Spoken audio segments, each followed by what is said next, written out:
آمنت بالله وملائكته وكتبه ورسله واليوم الآخر والقدر خيره وشره من الله. إن كل أحد قطعا سيلقى الله. من الشقي؟ الشقي من لا يفرح إذا لقي الله.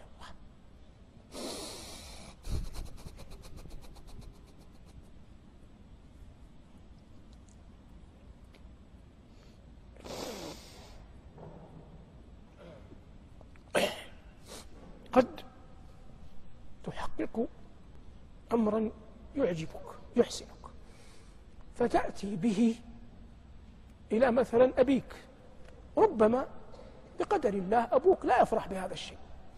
تأتي به إلى رئيسك في العمل، قد أنجزت شيئا لا يفرح رئيسك به.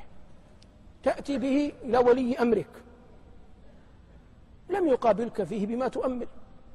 تأتي به إلى أمك، كانت أمك مشغولة بأخيك.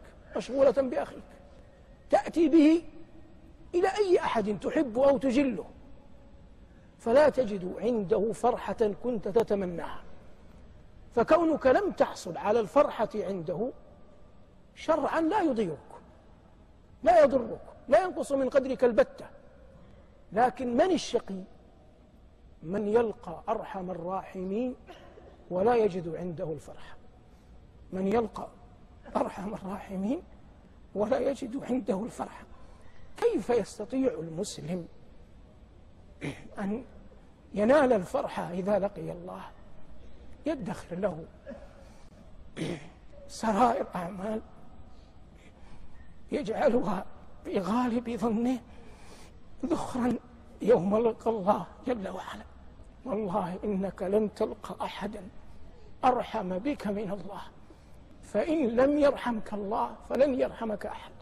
قال أحد السلف: والله لو خيرت بين أن يحاسبني الله أو يحاسبني والدي لاخترت أن يحاسبني الله، إن الله أرحم بي من والدي.